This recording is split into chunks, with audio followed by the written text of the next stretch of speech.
Okay, so this is exciting.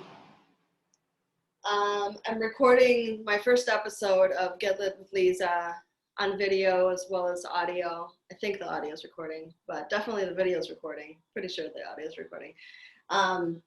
And my first guest is going to be Kim Vodicka, who's right here. Her is this your third poetry book? Yes, this is the third full length, and then I have like a handful of chaps, Okay. in between everything. But yeah. So this is Kim Vodicka's third poetry opus. This incredible cover by by Joel Amatguel. I've been wondering how to pronounce his last name. This is the first time I've ever heard. Joel? Yeah, I'm not sure if I'm saying it right. Joel Amatguel. That sounds. Going by instinct. Yeah. Right. Okay. He did such a crazy cover here.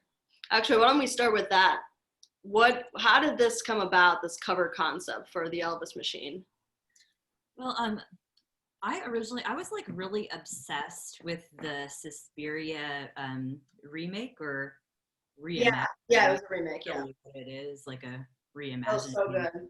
And an expansion on the original, and I love the original too. But anyway, I really liked the remake, and I really liked the promo posters for it, especially this one.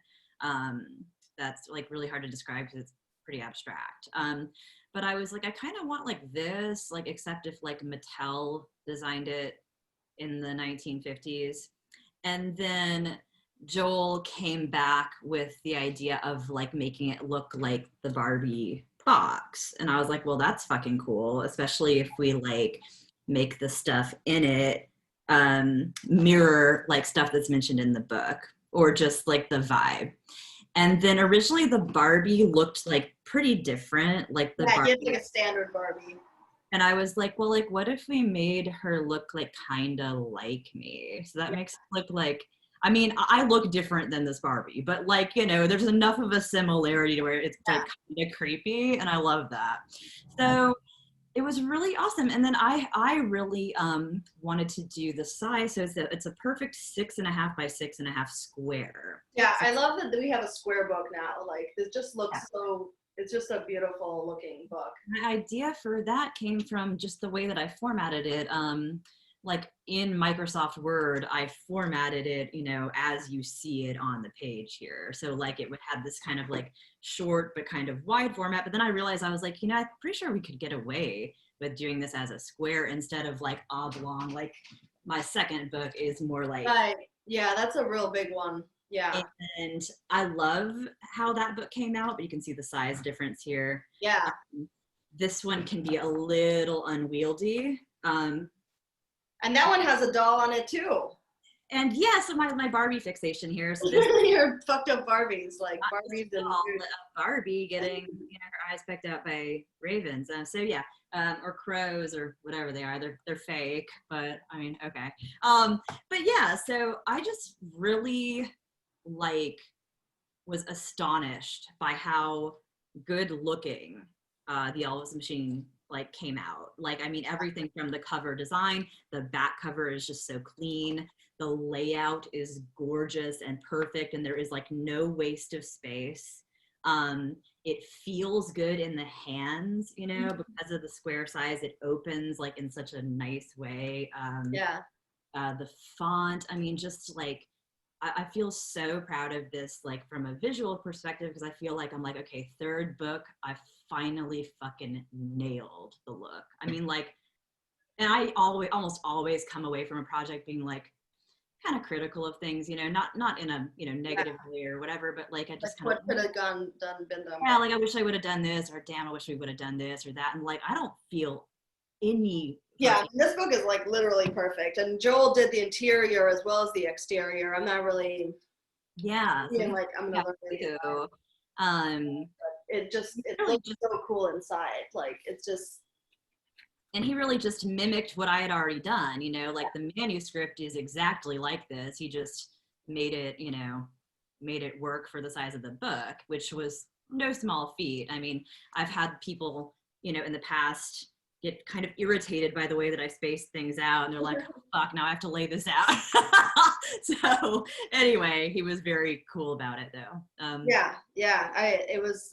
glad, you know, we have him, because he's so artistic about everything that he does. Everything has like that care and that observation of detail. So you really see it in all this. I mean, what tripped me out with the cover was the part where it like really looks like plastic, and you're like, wow, that's like, yeah, like the glare texture. Yeah, like the glare of plastic. Like, how the fuck do you even? Yeah, like the level of detail truly is astounding here. I mean, the blood splatters, the Elvis blood splatters, like those are really good splatters. That was another change, because originally I think that was just like the head of a Ken doll. Oh yeah. And you're like, make that Elvis, and you added the dildo and the rifle, and yeah, and I was like, what if we made it an Elvis head? And then he was like, I can probably do like 70s Elvis. And I was like, oh, that'd be fucking hilarious. I wish we could sell this like as a box, like as an actual like box set. No, one of my friends from years past, I hadn't talked to him in forever, but he like texted me, was like, if you become an action figure before I do, I'll fucking kill you. Oh he thought it was real, like a real doll. It looks so real. It really looks real. It's pretty fucking impressive, I gotta say. I mean, I've been looking at this thing nonstop since we revealed the cover like in last December of 2019. And like, I'm still not sick of looking at this fucking cover. Like, yeah, same. So cool looking. So I know that, you know, the way you kind of do poetry, it very much is like a performance component. Like even reading them, you feel that there's such a strong rhythm and musicality and all that stuff. So how has that been like post-COVID? Like, how do you feel like engaged with your art the same as when you could go out and just read your poems to people? I mean, it's been really strange. So, you know, the pandemic hit just a few 2 or 3 months into us starting to promote this, and like really right at the time when I was gonna start doing some of the first events for it, which I wound up not doing. And the other aspects of promotion, like, sorry, my cat is like having a fight. They're having like a fight. There's a new cat in the neighborhood, like, and they're like fighting on the porch right now, but whatever. I think it's fine. Okay, so like I wound up getting like surprisingly really into the like social media promotional aspect of this, like especially like in March and April and May. I mean, and even beyond that, as a way to like, it just gave me something like to do. And I was like really adamant about pretty much trying to post about it once a day. Yeah.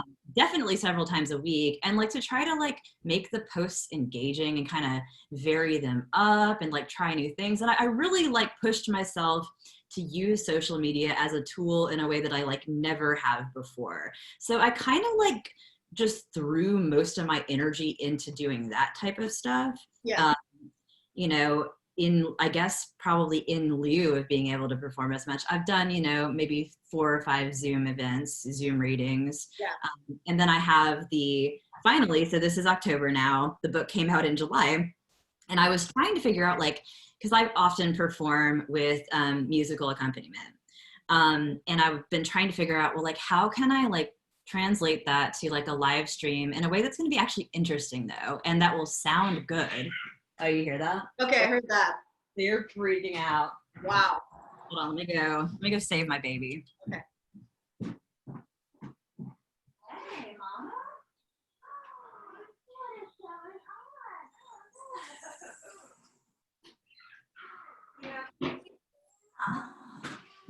Did you get hurt? Hi. No, she's okay.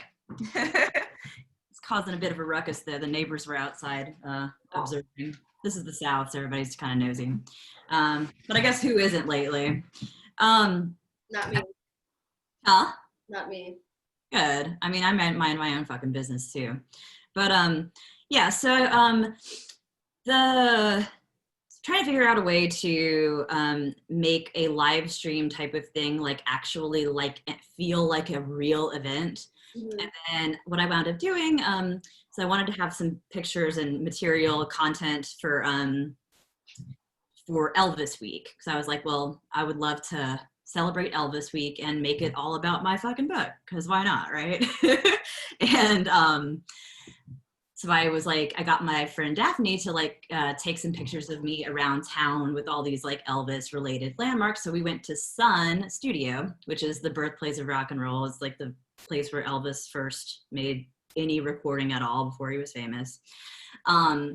And we were just taking pictures outside, and we know several people who work there. And one of them was there, and it was after hours, like they were just closing, and he was like, "Hey, do you want to come in and take pictures in the studio?" And I was like, yeah.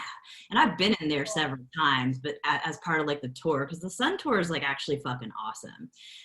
But I had never been in there like when no one else was in there. So I was like, oh man, this is Oh my God, that's so cool. I know. So then we took these pictures, and like, yeah, originally it was just intended just to be like social media posts, whatever.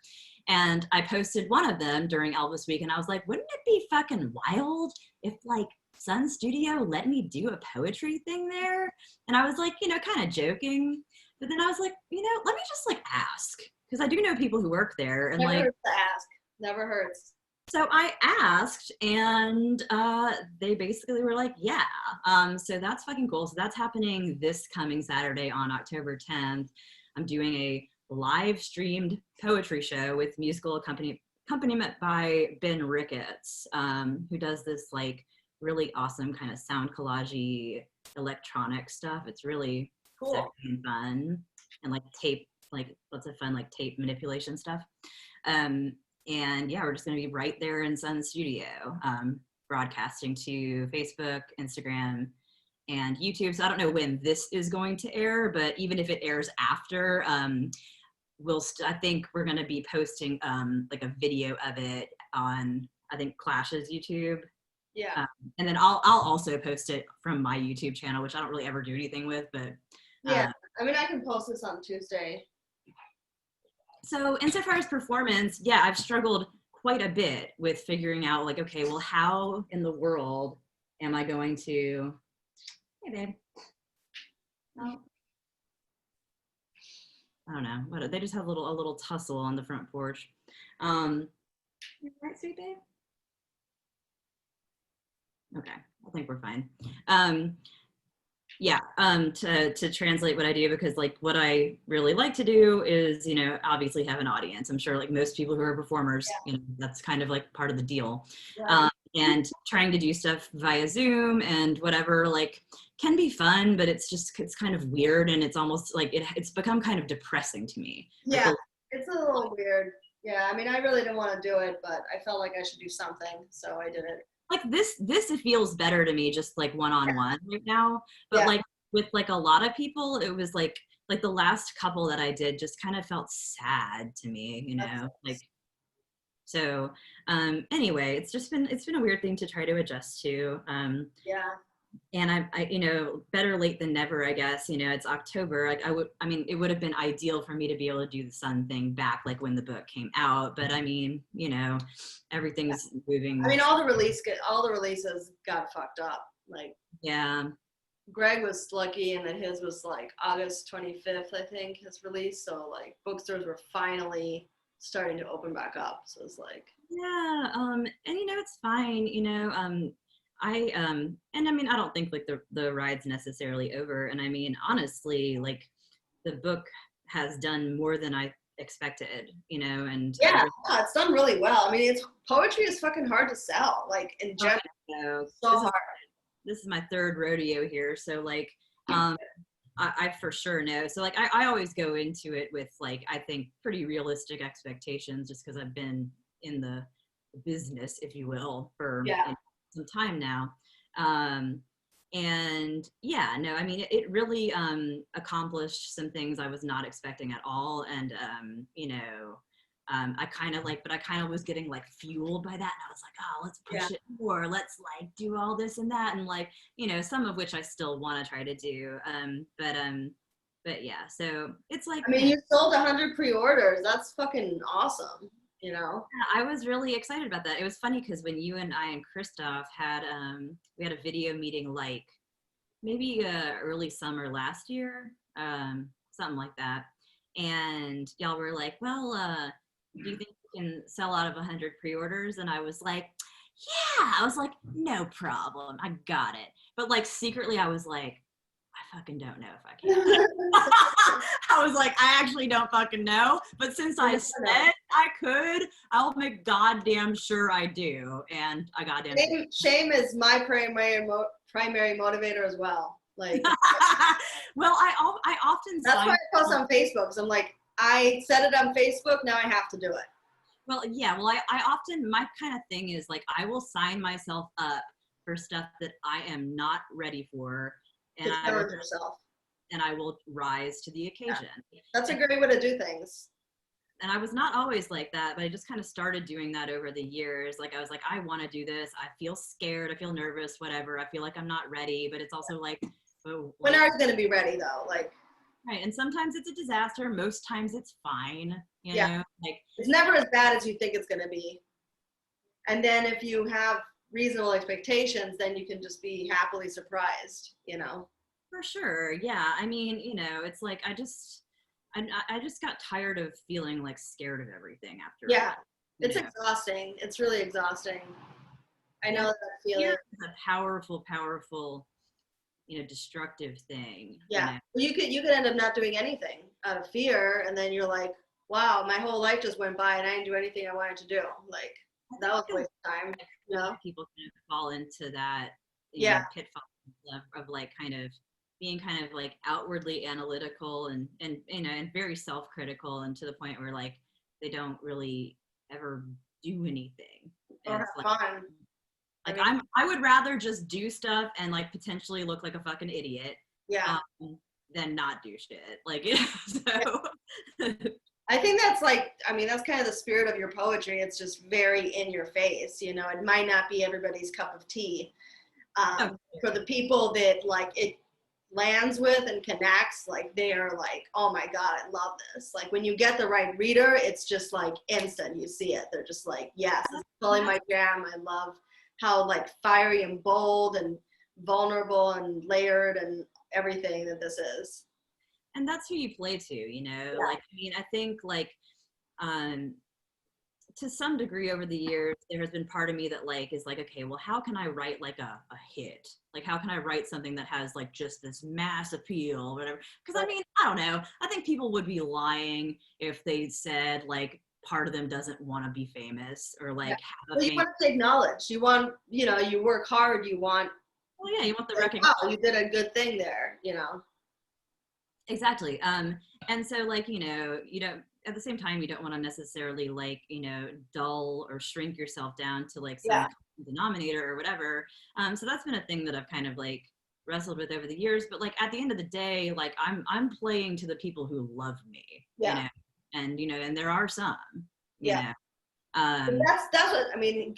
Be able to sell 100 hard copies of your book signed, I mean, that shows you have fans. Like, that's obviously, you probably have more fans that just were too cheap to buy it, you know, but those are like the fans that were like, yes, I'm putting my money down for this.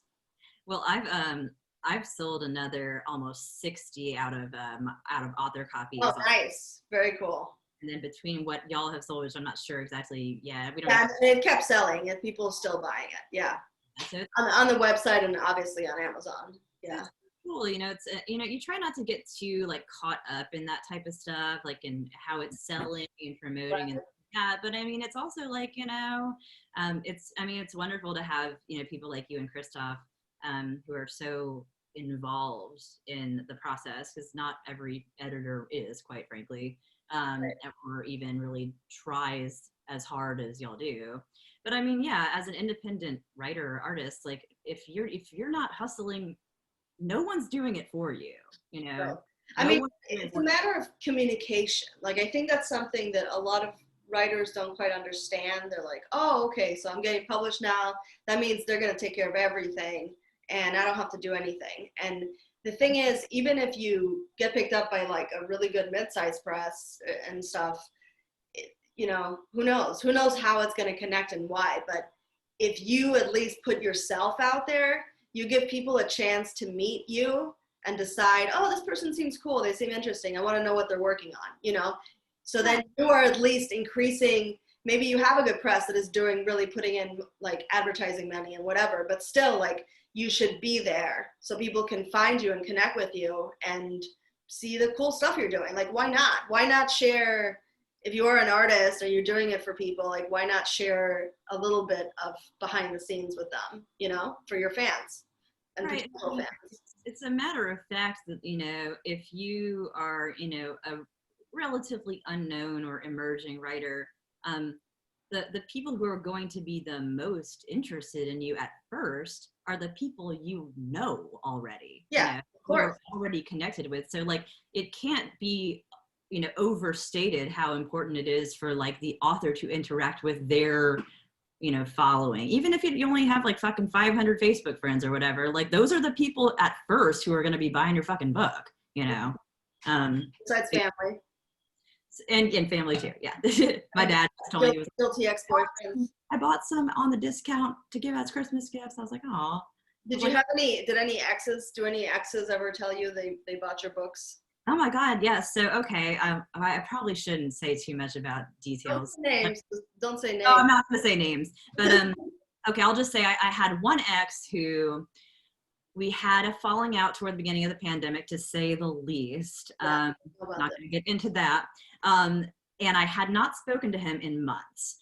I was a bit tipsy on the 4th of July, and what a surprise. Kim Vodicka was tipsy on the 4th of July? Well, you know, honestly, not as tipsy as the rest of the people at this party. I actually left early because I was like, man, I'm like over the 4th of July. Fuck this. Like, I mean, I really had maybe like 3 drinks, but I like just enough to be like, let me call him. And, you know, we hadn't talked in like 4 months. Okay? Yeah.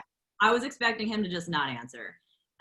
He answered. We had a lovely conversation, and kind of like apologized for us being shitty to each other toward the end of our relationship, or whatever you want to call that, whatever that was.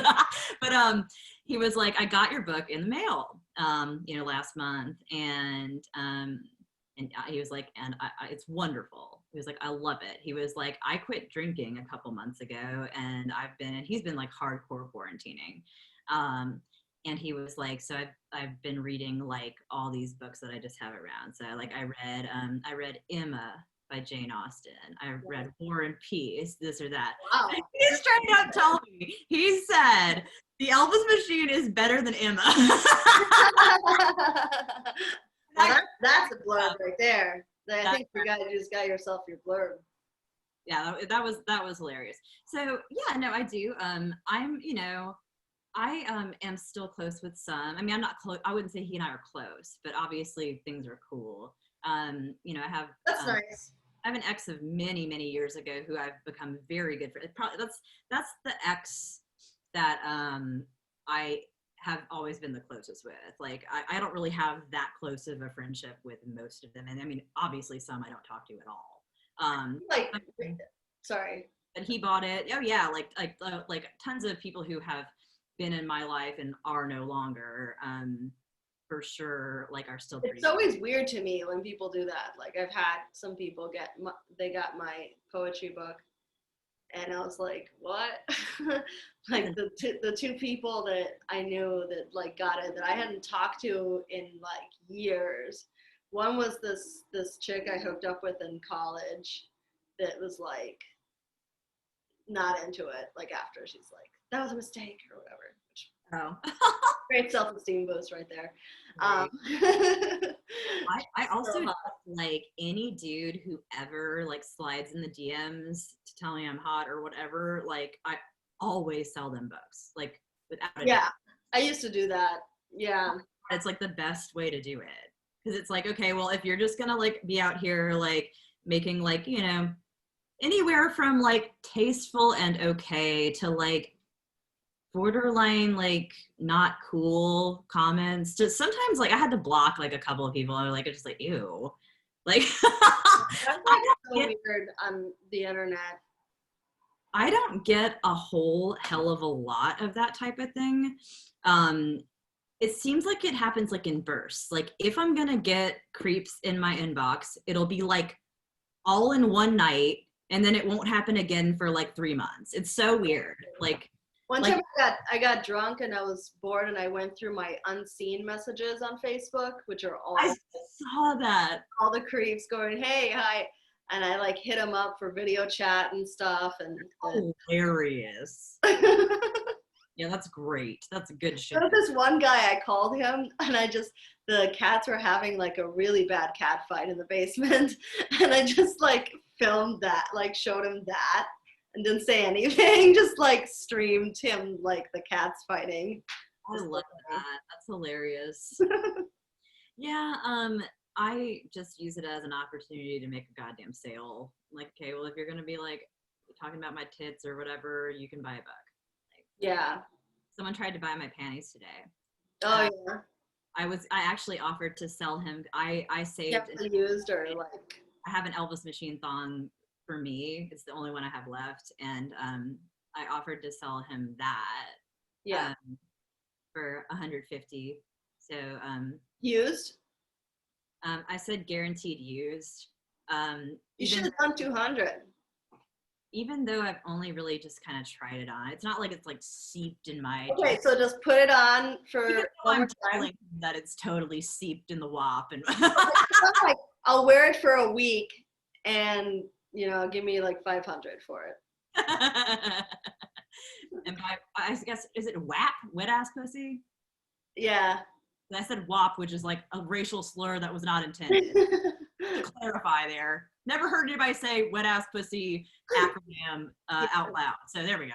Anyway, I hope he doesn't watch this because then he might want his money back. I mean, tell him you wear it for a week and charge him more. That's what I would do. Oh, it's got to be 500 for a week. Oh, no way. You could be doing it. A grand for the week. You should do a grand for the week. That would be badass. I mean, he might say yes. He might actually say yes. You never know till you ask. This is the second person who has tried to buy panties from me. And like the first person I did not wind up selling to just because like I get like a little weird, especially if someone's like a witch. Like I'm like, I don't know if I want you having things. Right. Like, yeah. And that dude is a witch. And I was like, it's not that I don't like you, but I just don't know if I trust this. You probably wanted to do some kind of binding or glamoring spell or some shit. So that's the vibe I was getting. He's like an OTO dude. Yeah. And he's like clergy. But anyway, I've already said too much. It's Where does he live? What street is he living on now? No, I don't even know where he lives. He lives here, but I don't know where. So do you want to read? Yeah, sure. I wanted to do one that that's not on the EP. That's not one of the ones that I'm doing for the Sun broadcast. Yeah, do whatever. So I'll film you on my phone too. See how that looks.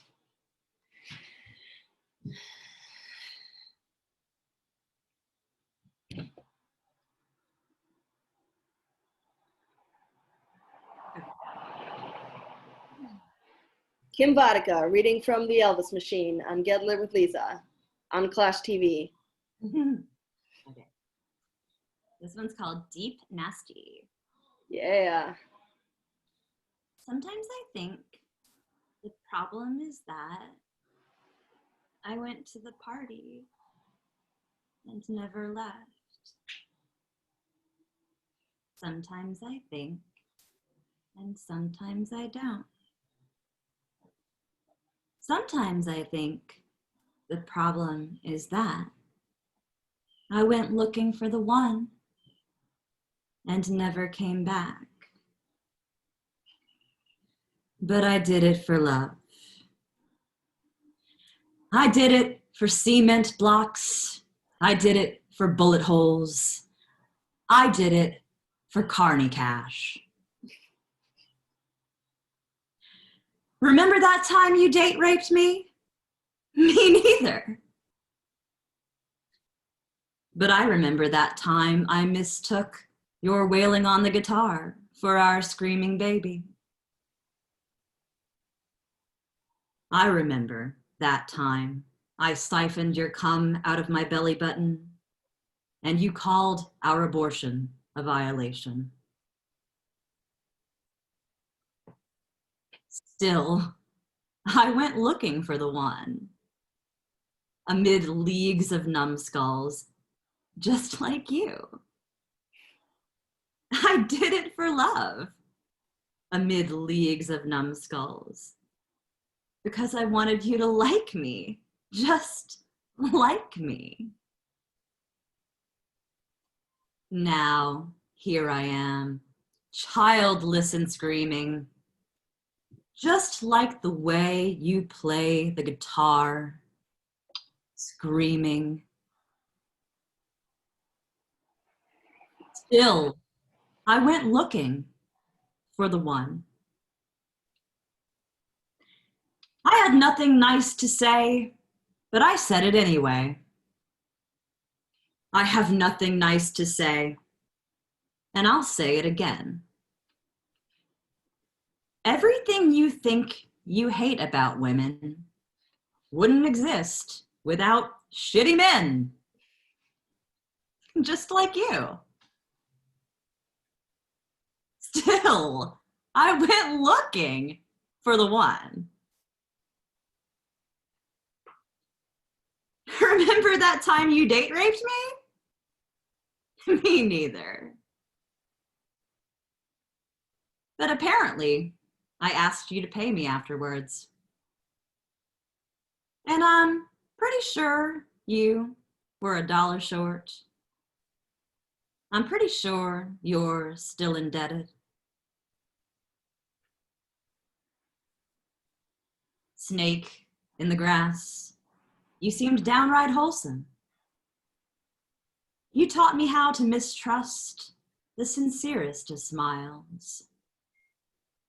You taught me how to enjoy being smited. You bit me and blamed it on me, and then I bit you. Now, I suppose I'm a shitty man too. Just like you. Oh, man. Still, I went looking for the one with blood on the brain, faked up in cake love, caked up in fake love. You dumpster dove my pleasure landfill and turned it into a song. Caked up in fake love, faked up in cake love. I cleaned out your closet and turned its skeletons into instruments for my own pleasure. Faked up in cake love, caked up in fake love. Your left fibula is one of my favorite toys. Caked up in fake love, faked up in cake love, caked up in God only knows what?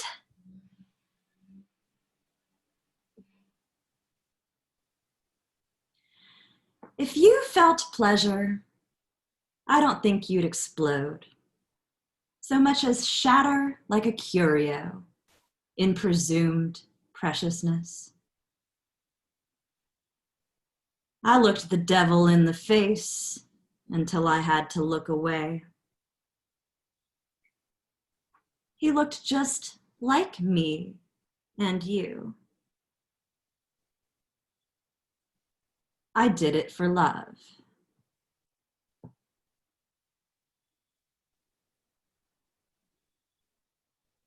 That's what happens when you protect a lady killer.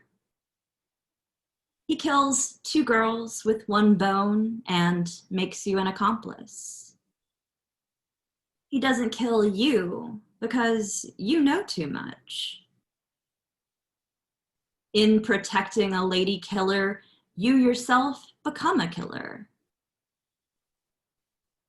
until you can no longer tell your body from a bag of bones.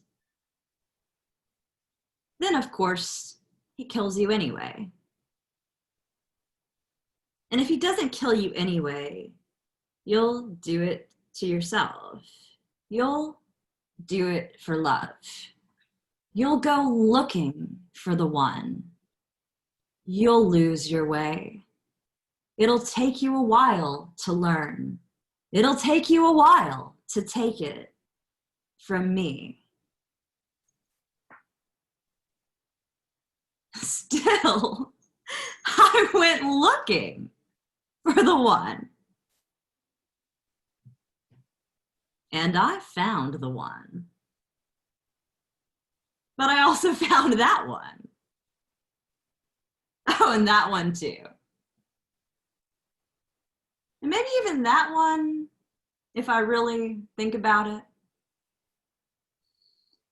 And maybe that one too, if I really never think about it at all.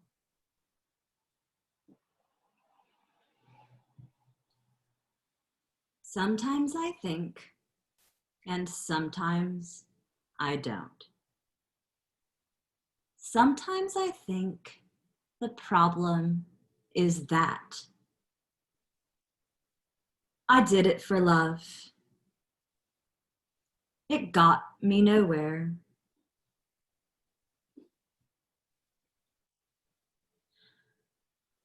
But if it makes you feel better to hear someone say the same fucking thing you've been saying all day, I'll say it back to you.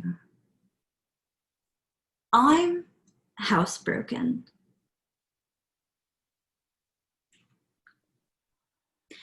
All right. So that's a poem called Deep Nasty in the Elvis Machine.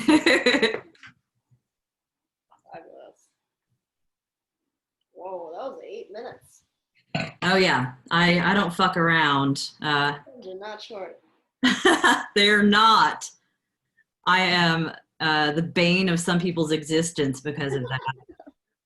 I love Anton Kanker's fucking review of the book. It's still one of my favorite ones. It's so hilariously like combative.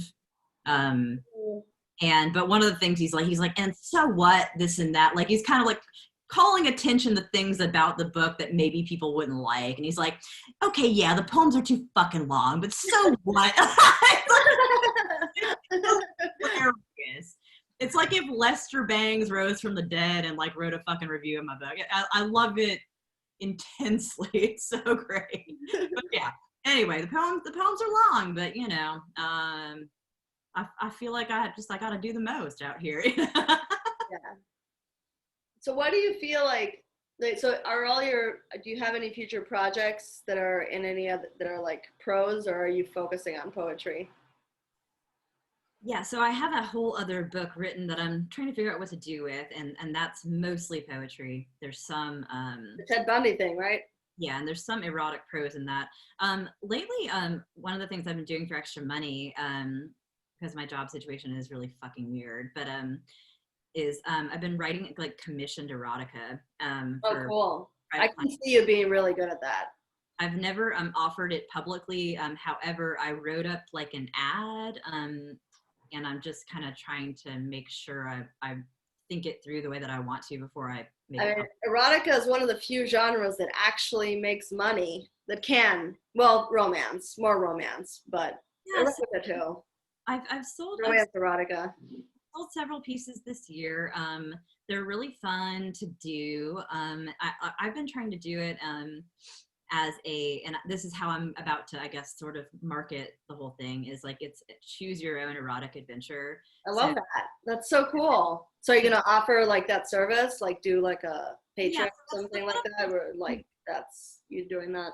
Kind of like, I mean, I've been basically just so far being like, prompt me, okay, like without, because you know, I'm not trying to get people to like tell me like, okay, this is what because some people aren't comfortable talking about what they're into or whatever, you know, and that's fine, you know.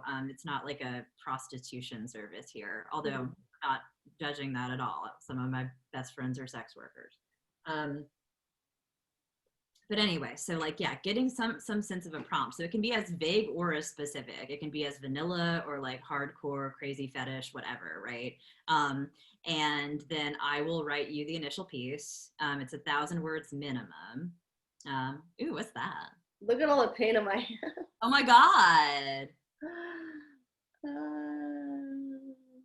So I do 1,000 words minimum because it's really pretty difficult to get into anything in a shorter format.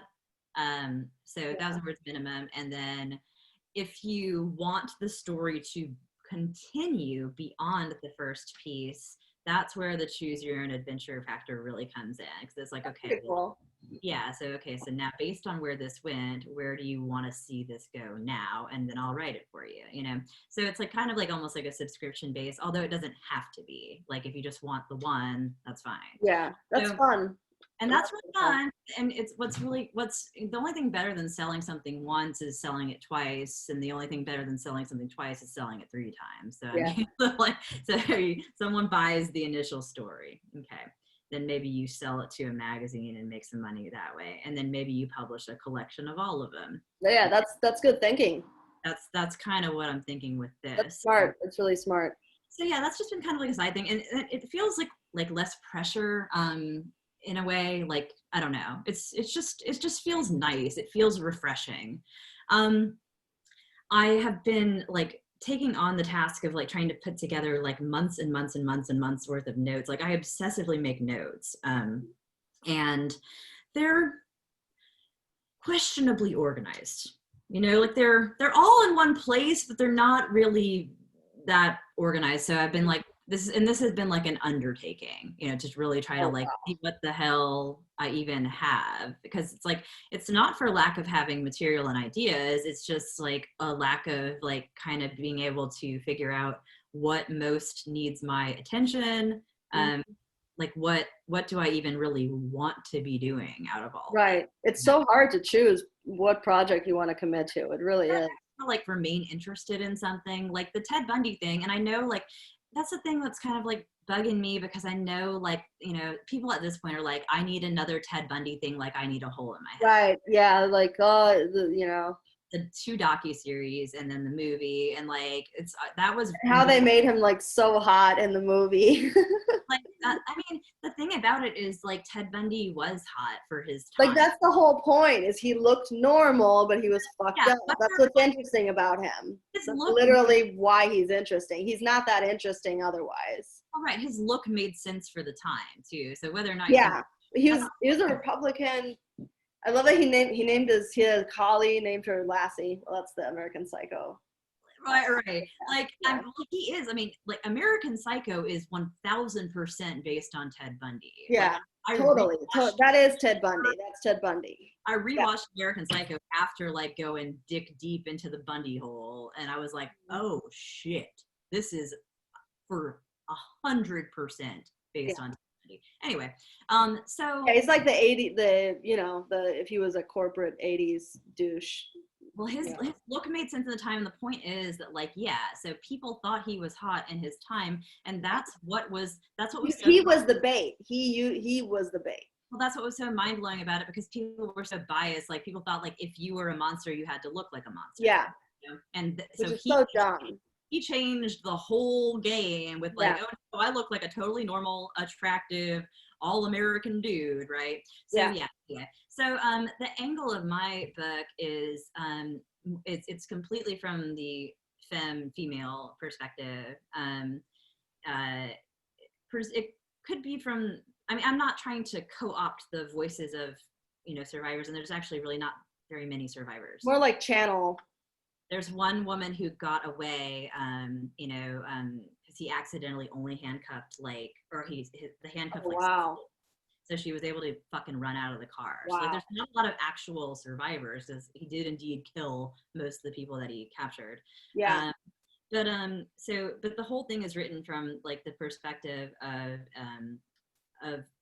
a survivor of abuse, and it's not completely Ted Bundy centric throughout. Like it like the Muse. Like uses like a lot of that throughout, and that's like that kind of forms a general structure. But I mean, it takes a whole lot of liberties. It goes a whole lot of places. You know, it's somewhat Yeah, great. I mean, autobiographical. I love every time you talk about it, I get excited about it. I just think it's so cool. I feel like there is a whole wave of women, you know, mostly in horror, but everywhere, that are starting to now kind of become the mouthpieces of women who have been silenced, either actual literal women that were murdered or whatever, or who you know, can't tell their story for whatever reason. I was being careful not to actually like co-opt a lot of like you know, real stuff like that. I do use some like crime scene detail sometimes.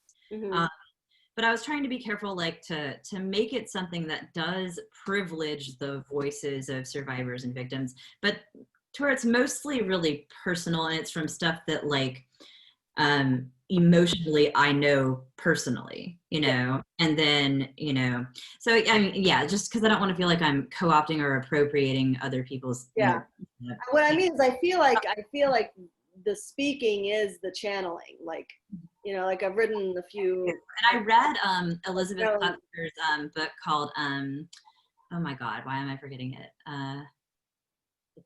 God, something Prince, the Phantom Prince, and that was Ted Bundy's girlfriend, not the woman that he married while he was on death row. That's a different woman. That's Carol Boone. that dumped him, or the So, one that was with him. so Elizabeth Klepfer was the one who was with him during his Right. Okay. whole killing spree, but without like knowing it. But like the whole Yeah. book is basically about how like she fucking basically knew. I Really? mean, she couldn't, oh, like not directly, but she had like all this crazy intuition coming up, and she just like she was either being gaslit by other people or gaslighting herself, and like feeling guilty, like, oh my God, like I can't believe I'm like thinking this person I love could do this. And like Yeah. I mean, it, obviously that's hard, but like, well, wow.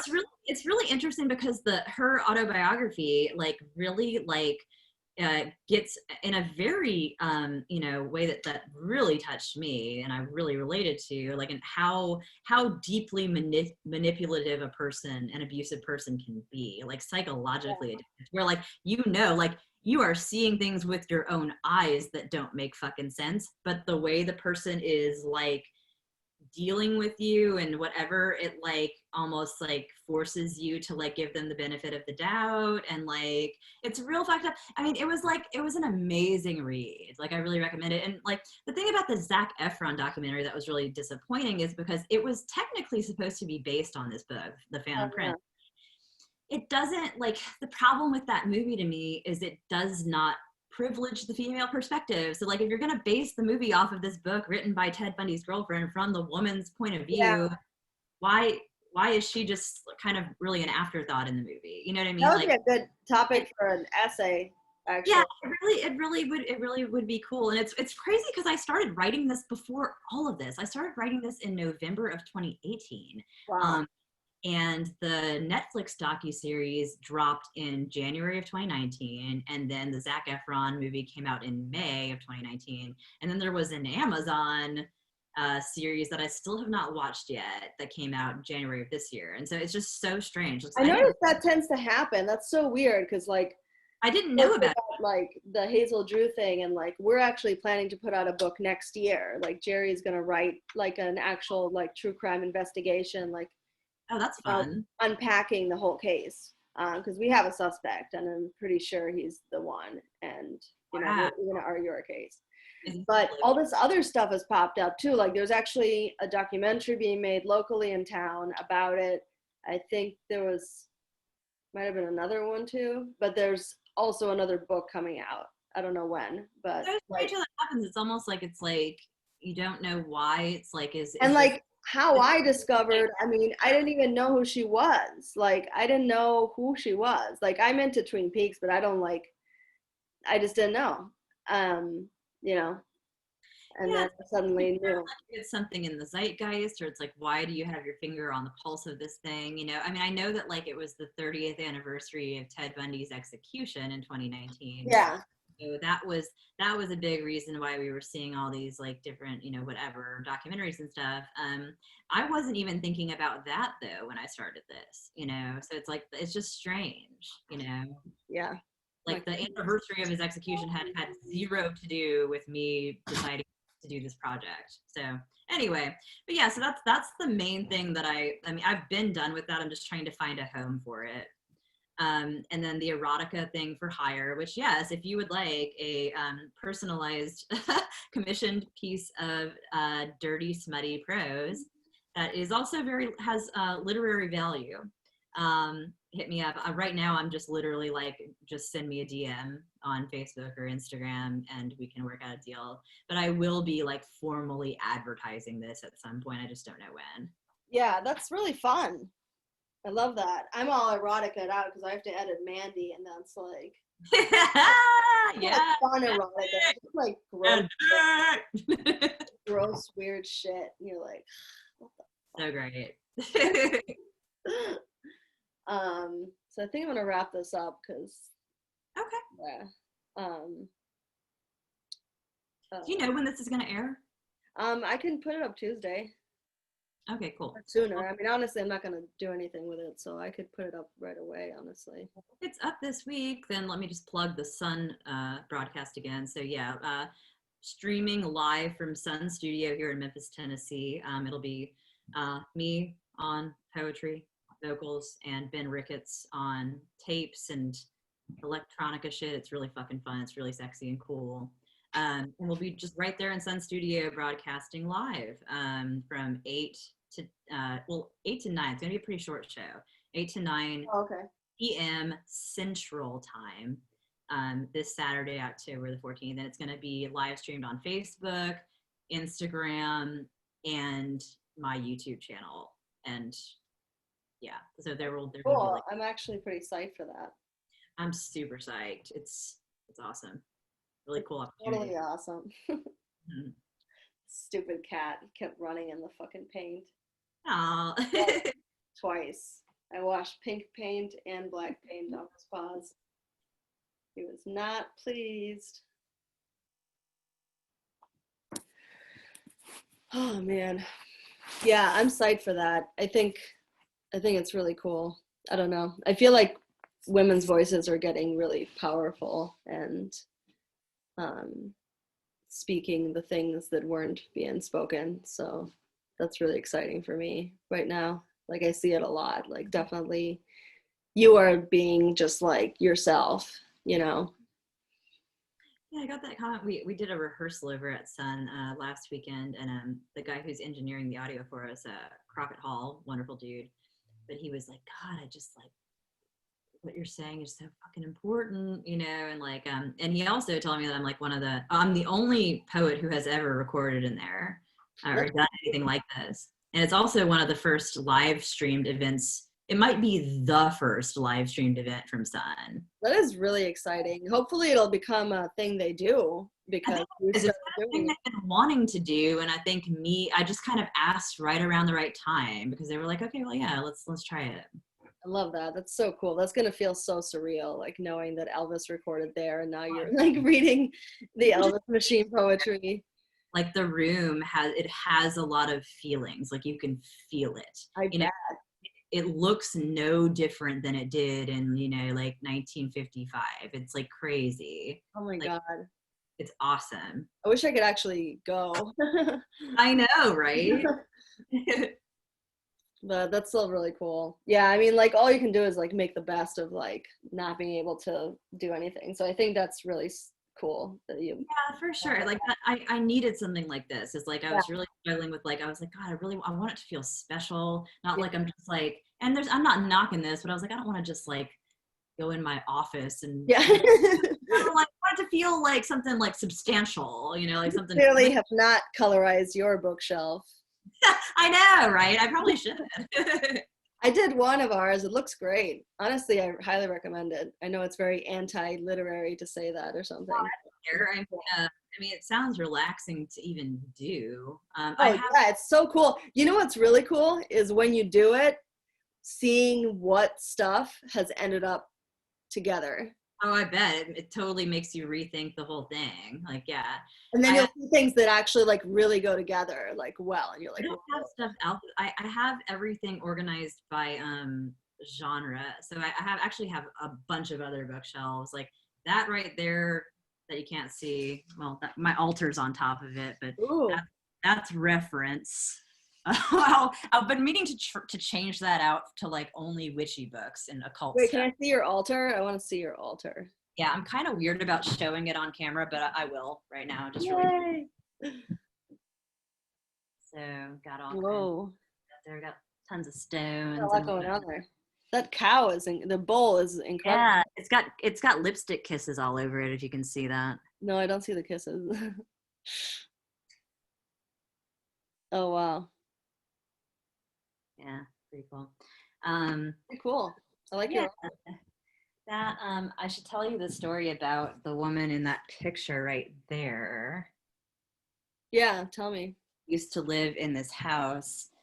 Her name was Evelyn Estes, and she rode her horse in, let's see, when she was 21, this must have been in the 40s, from the Memphis Fairgrounds right here down the road to California.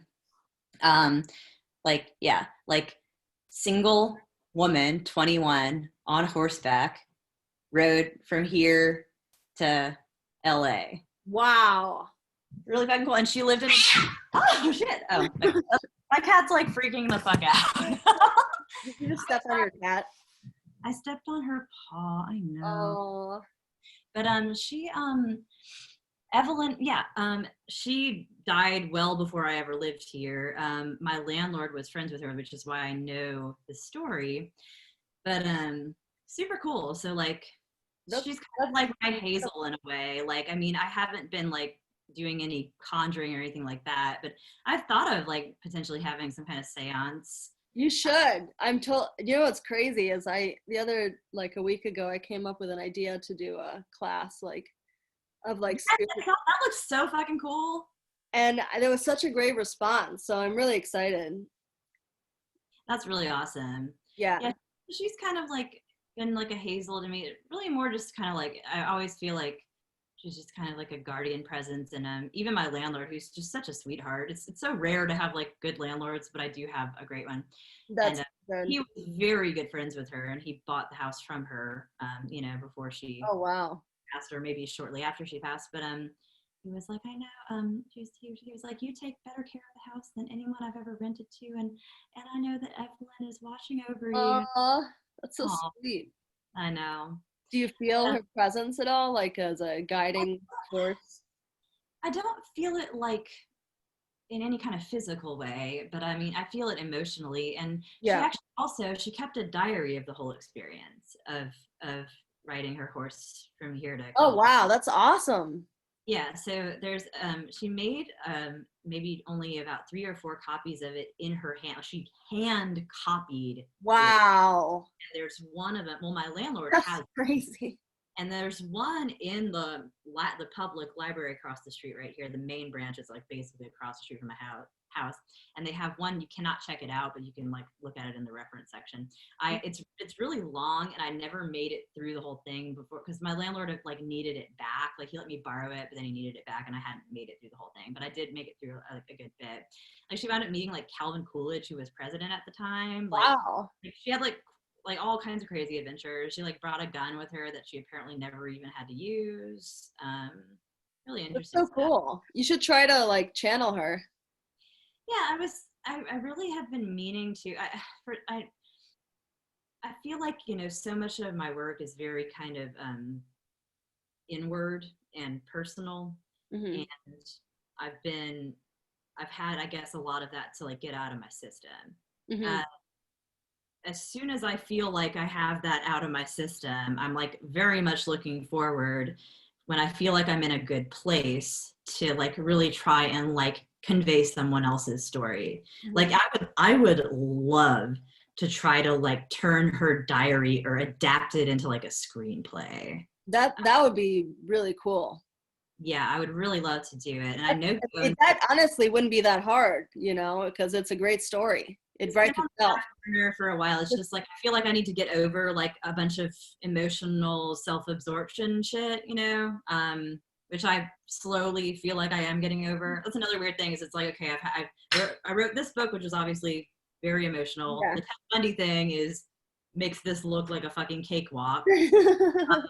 And now ever since I finished writing the Bundy thing, I finished that like basically right before we like revealed the cover in December. So I've been kind of just like wondering what to do. So I've been writing stuff, like I've actually been writing mostly kind of just like happier love poem types of things, which I don't even know if I'm ever going to do anything with. It just feels good. Yeah. And just kind Honestly, that might be a lot more marketable than this book. of, yeah. Well, Instagram friendly. yeah, I was thinking of calling it maybe like novelty love songs or something. Oh, that's so cute. I love that. I started actually writing song lyrics, which I haven't done in a long time. But I'm starting to kind of collaborate with somebody locally who is a really fucking great songwriter. And I'm like, well, fuck, man. Like, cause I've always considered myself a repressed musician. I mean, there's a reason why everything I do is so musical. It's because that's really where I started. And I was a musician and I have a background in performance. And then I felt like I wasn't getting the encouragement that I needed. And I felt discouraged. Yeah. But I was getting encouraged with my writing. So I kind of shifted gears and just started doing the writing. Yeah.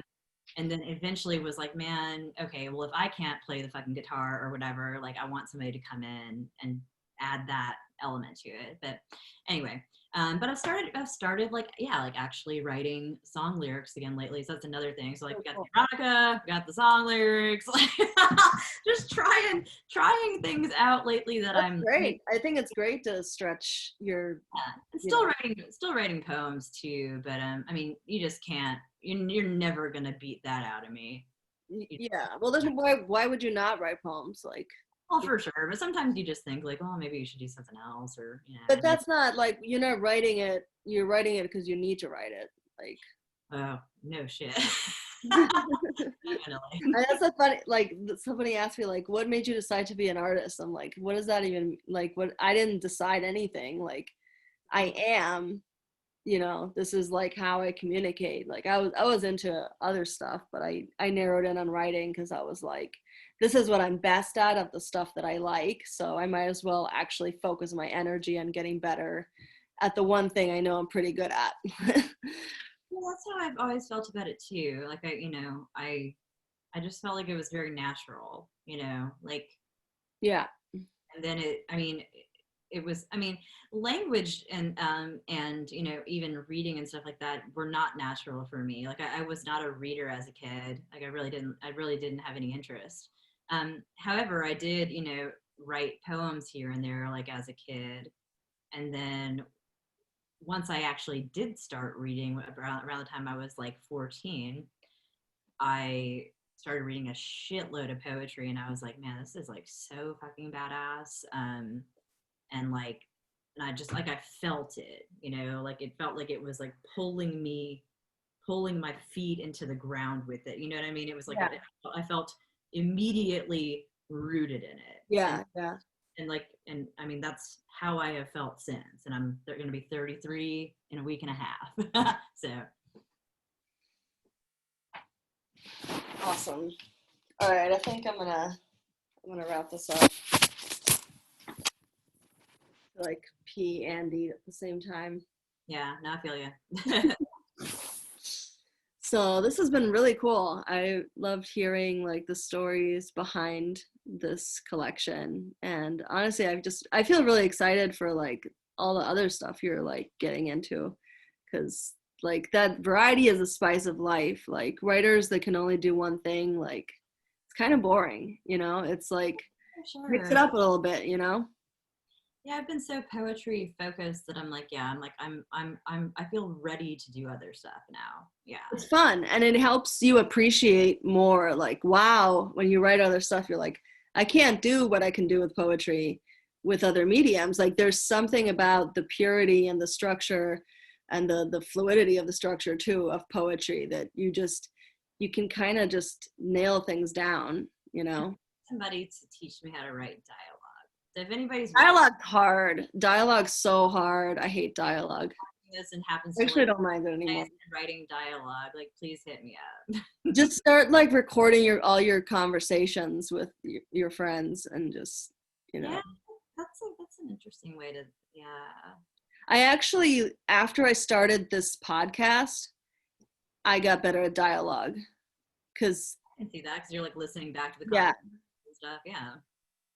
and I started to like kind of hear more like people's nuances and cadences and how different characters sound different. Like, yeah, you look really good.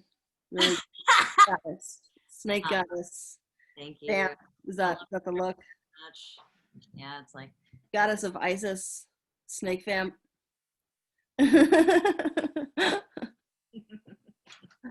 super vampy. Yeah. All right. So what would you like people to look out for you or follow you or whatever? Well, I'm on Facebook, just Kim Vodicka. That's probably where I weirdly actually am the most turned. A lot of people are trying to like kind of make their Facebook less or like more. Yeah, a lot of people are leaving Facebook. I mean, there's an exodus going on. There's like the legit exodus. I still really like Facebook for whatever reason. I like Facebook. It's fine. I'm there. I'm on Instagram at the Elvis Machine. I got off of Twitter just because I felt like it's not really my thing. Yeah, that's fine. I like Instagram. Instagram's cool because it's so visual based. So I feel like for artists where there's a big visual component, it's really fun. Chill. It's very kind of.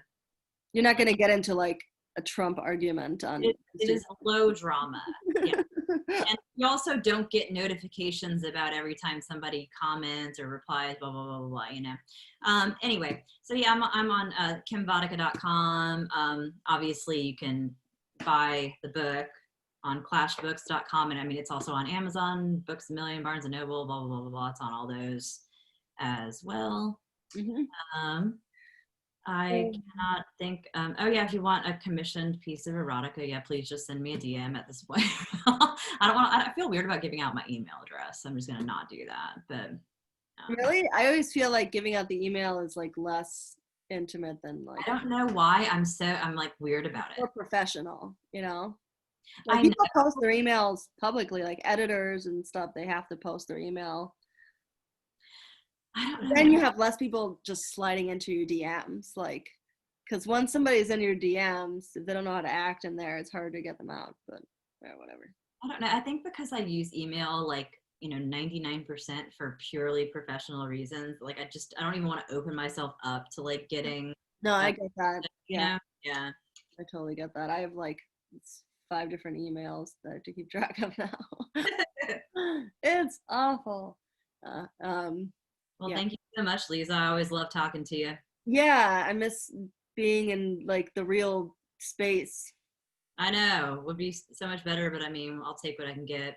Really appreciate you and Christoph and like everything y'all have done to, birth this beautiful baby right here. I really, really appreciate it, seriously, because all of us have busted our fucking asses. It's been fun. I mean, what we're trying to do now, like we are growing a lot. So it's like, how do we keep, acting like a small business as we grow? So that is like our goal. So we kind of cross paths, while we were in like mid transition phase, like starting to kind of get a more streamlined process with the publicity, like all that stuff, like I actually had you sending emails of bookstores you wanted. Like we didn't used to do any of that, it was just like, all right, there it is, done. Share once on Facebook, not once, but it's been social media. nice to be a part of Clash's growth for sure. It's exciting. And like that's what I love everybody kind of coming together, like artists with a bunch of different dreams, like just helping each other out to achieve. The most diverse press is out there, I mean, not only in terms of genre, in terms of authors, I mean, just really voices, like it really is just unbelievable what y'all are doing. I always brag on it, and It's fun. It's fun. It's crazy. It's a I crazy ride. It's a crazy yeah. ride. But I'm glad you're on it with us. Yeah, for sure. Thank you. All right, so I will put this up soon, and it was great talking to you. It's always great talking to you. I miss you. I know. I miss you too. We need to make out again. I was just gonna say the last time we were in the physical space together, we made out. Kim was crazy. She was all over me. I'm like, fine. We need to make out. It was right. You're like, let's take a picture kissing. Oh yeah, I was like, oh no, we got it. If we're gonna make out, we got it. And then I'm like, no, if we're gonna kiss, we're gonna make out. Like we're gonna do this shit. We're gonna do this right. There were so many angles too. Daphne was like getting like all the almost exactly a year ago too, because it was on my birthday. Yeah, you got pretty drunk. It was so fun. Oh my god, that was like I kind of like wasn't. I was wondering if it was gonna be fun, and then it wound up being like a blast. So that was awesome. Yeah, it was totally awesome. Like I just wish more people had gone. Yeah, I know. This is that was kind of lame. Fountain Verse in Kansas City, by the way. Yeah. Yeah, I've been like brainstorming like what we're gonna do for ClashCon, probably 2022. We want to do something here, and I love it because I love this town. It's just like such a fun place to have people come. Yeah, that's a fucking awesome idea to do like a con like hosted by the fucking press. Like, yeah, that's what we're gonna do. But we don't really want it to be, we've been to a lot of cons, and we're trying to find the happy medium. Are there any that are run by small presses like that though? Like Bizarro Con. I mean, that's how me and Christoph met, is because of Bizarro Con. Okay. That's a small con. That's, it's not like tiny. It's a decent size for a small con. Well, I think it's fucking cool. It reminds me of like we have Goner Fest here. So Goner Records. Well, I mean, they started as a small label, and I mean, I guess technically they still are, but I mean, they're very famous now. But yeah, they basically started having Goner Fest 15 years ago, or however. I think this was the 15th. And yeah, basically just like, okay, featuring bands on the label. And like, I mean, it slowly became a thing. Like, it's like that's so cool. Wow, that's smart. Like, I mean, so that's what y'all are basically doing. But well, honestly, we don't want to just have Clash people. Like, we really they have other people too. Yeah, bring in people. We really want to have other cool indie presses representing, and bring different lit people together. Like some cons are like very heavy on the like professional, this is a networking event almost, it's almost like a job thing. And then there's like Bizarro Con where like the party is a big component of it, of what makes it fun. Like there's cool stuff happening, but like you get free beer. Like you can't beat that shit. Like it's like, but it's not like shit beer. It's like microbrew, different flavors, like really good shit for a night, not the whole thing. Well, I want to be at the Clash Con for sure. Yeah, definitely. Yeah. And I'll probably do a ghost tour too. Hell yeah. Because I can't not. All right. Peace out, people. Bye.